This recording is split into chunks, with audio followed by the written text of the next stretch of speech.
Prawn gravy எப்படி பண்ணுறதுன்னு பார்க்க போகிறோம்.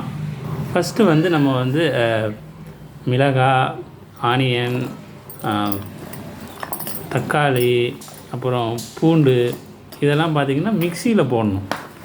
இந்த மாதிரி மிக்சியில் உங்களுக்கு தேவையான அளவுக்கு நாங்கள் ஒரு 1/4 கிலோ எடுத்ததுனால இந்த அளவுக்கு போட்டிருக்கோம். உங்களுக்கு தேவையான அளவுக்கு போட்டுக்குங்க. தக்காளியை மிக்சியில் போட தேவையில்லை. அப்புறம் இது என்னென்னு பார்த்தீங்கன்னா மல்லித்தூள், மல்லி பவுடர் கொஞ்சம் போட்டுக்குங்க. மிக்சியில் பாதி அரைச்சி முடித்ததுக்கப்புறம் தான் மிளகாய் தூள் போடணும். கொஞ்சம் லைட்டாக மட்டும் போடுங்க. ஸோ இந்த மாதிரி நல்லா மிக்சியில் இது பண்ணிக்கோங்க.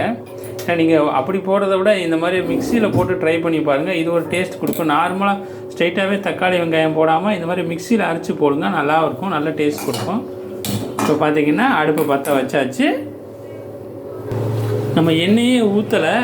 எண்ணெய் ஊற்றாமல் ஸ்ட்ரைட்டாகவே பார்த்திங்கன்னா நம்ம எதுக்கு எண்ணெய் ஊற்றாமல் ப்ரான் போடுறோம் அப்படின்னா, ஏன்னா கொஞ்சம் ஸ்மெல் இருக்கும். இது வந்து மஞ்சத்தூளையும் வெறும் ப்ரானையும் மட்டும் எண்ணெய் ஊற்றாமல் அடுப்பில் வச்சு கொஞ்சம் நம்ம இது பண்ணிட்டோம் அப்படின்னா ஸ்மெல்லெல்லாம் இருக்காது. கொஞ்சம் அந்த நம்ம கொஞ்சம் சாப்பிட்றதுக்குமே நல்லாயிருக்கும். இந்த மாதிரி போட்டு கொஞ்சம் லைட்டாக அப்படி கிண்டுங்க. மஞ்சத்தூளையும் ப்ரானையும் போட்டு வெறும் எண்ணெய் ஊற்றாமல் சட்டி சூடானதுக்கப்புறமேல் வச்சு ஃப்ரை பண்ணுங்கள். அப்போ தான் அந்த ஸ்மெல் எல்லாம் போய் நல்ல இதாக இருக்கும். இதுலேருந்து தண்ணி கொஞ்சம் வெளியே வரும். அதே போல் பார்த்திங்கன்னா ப்ரான்லேருந்து கொஞ்சம் தண்ணி வேறு வெளியேறும். அந்த தண்ணியுமே நீங்கள் இது பண்ணிக்கலாம். முன்னாடியே சொல்லியிருந்தேன் பார்த்தீங்களா, எண்ணெய் ஊற்ற தேவையில்லைன்னு. ஏன் அப்படின்னா ப்ரான்லேருந்து இந்த தண்ணியெல்லாம் வெளியில் வரும். அதை வச்சு நம்ம இது பண்ணிக்கலாம். இப்போ எண்ணெயும் ஊற்றுனீங்கன்னா கொஞ்சம் நல்லா இருக்காது. அதனால தான் நான் சொன்னேன் எண்ணெய் ஊற்ற தேவையில்லை அப்படின்ட்டு. இந்த தண்ணியிலே வச்சு நம்ம ப்ரானை கொஞ்சம் லைட்டாக ஃப்ரை பண்ணிக்கலாம். மஞ்சத்தூளை போட்டு நம்ம வந்து தண்ணி தீர்ற வரைக்கும் ப்ரானை வந்து ஃப்ரை பண்ணிக்கிட்டே இருக்கணும்.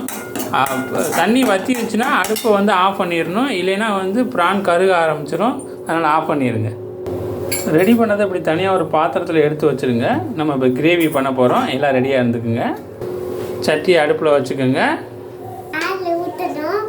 ஆயிலை ஊற்றுங்க. இப்படி தேவையான அளவுக்கு ஆயிலை ஊற்றிக்கோங்க. சீரகம் போட்டுக்குங்க.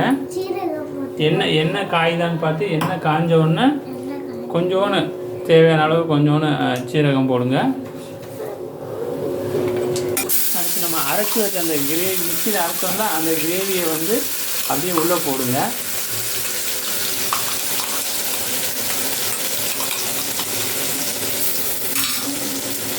போட்டு அடுப்பை கொஞ்சம் குறைச்சி வச்சுக்கோங்க. எப்போயுமே எதாவது மிக்ஸ் பண்ண போல் இருக்குன்னா அடுப்பை குறைச்சி வச்சுக்கோங்க. ஏன்னா அப்போ தான் வந்து அதிகமாக இதாக விளையாது. அப்புறமேலு இந்த மாதிரி வந்து ஃப்ரை பண்ணுங்கள்.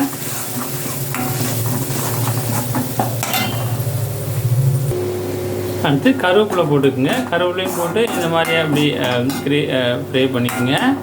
கருவேப்பிலை அப்படி எல்லாத்துலேயும் இதாகும். அடுத்து வெட்டி வச்ச தக்காளி கொஞ்சம் சேர்த்துக்குங்க. நாங்கள் 2 தக்காளி போட்டோம். 1/2 கிலோ ப்ரானுக்கு. தக்காளி நல்லா வேகிற வரைக்கும் நல்லா அப்படி ஃப்ரை பண்ணிக்கிட்டே இருங்க.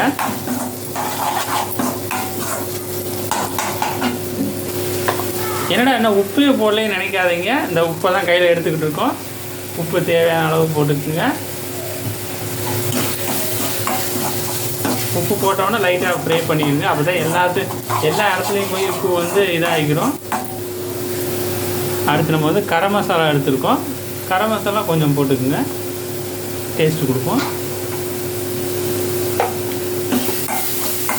போட்டுட்டு லைட்டாக ஒரு ஃப்ரை பண்ணி விட்டுருங்க.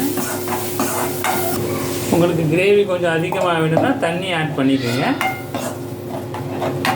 உங்களுக்கு எவ்வளோ கிரேவி வேணுமோ அதுக்கேற்ற லெவலுக்கு கொஞ்சம் தண்ணி கொஞ்சம் இதை ஆட் பண்ணிக்கோங்க. லைட்டாக மிளகாய் தூள் போட்டுக்கோங்க. ஒரு 5 மினிட்ஸ் நல்லா கிரேவியை நல்லா ஃப்ரை பண்ணதுக்கப்புறம் நல்லா ரெடி பண்ணதுக்கப்புறம் நம்ம முன்னாடியே வதக்கி வச்சுருந்தோம்ல அந்த ப்ரானை போடுங்க. ரொம்ப நேரம் ரெடி பண்ண தேவையில்ல. ஒரு 2 மினிட்ஸ் அப்படியே இந்த மாதிரியா கிரேவி எல்லாமே வந்து ப்ரானில் வந்து அப்படியே மிக்ஸ் ஆகிற மாதிரியே இது பண்ணி விடுங்க, கிண்டி விடுங்க. ஸோ அந்த இது பார்த்திங்கன்னா நல்லா மிக்ஸ் ஆகட்டும். அப்போ தான் நல்லா டேஸ்ட்டு ப்ரானில் போய் நல்லா ஒட்டிக்கிறோம். சிம்மில் வச்சே பண்ணுங்கள். அடுப்பு ஃபுல்லாக கூட்டி வச்சு பண்ண வேணாம், சிம்மில் வச்சே பண்ணுங்கள். நல்லா அந்த மாதிரி இது பண்ணி விடுங்க. ஒருவேளை இல்லை உங்களுக்கு கிரேவி கொஞ்சம் லைட்டாக தண்ணியாக வேணும் அப்படின்னு நினச்சிங்கன்னா கொஞ்சம் லைட்டாக தண்ணி வாட்டருமே தண்ணி ஆட் பண்ணிக்கோங்க உங்களுக்கு தேவையான அளவுக்கு.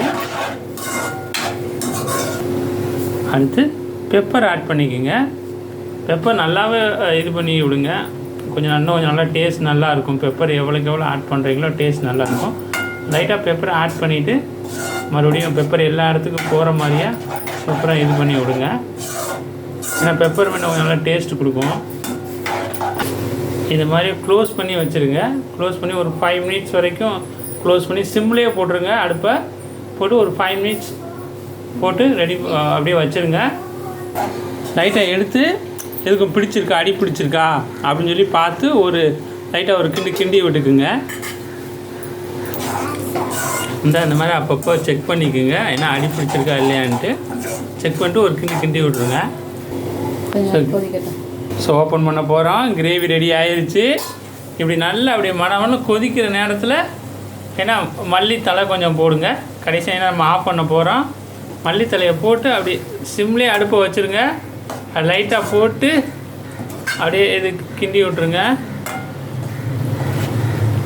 அப்படியே மல்லித்தலை எல்லா இடத்துலையும் கிண்டி விட்டு, மல்லித்தலை பத்தலைன்னா இன்னும் கொஞ்சம் கூட ஆட் பண்ணிக்கோங்க. நல்லா ஸ்மெல்லு நல்லாயிருக்கும், டேஸ்ட்டும் நல்லா கொடுக்கும். ஆமாம்,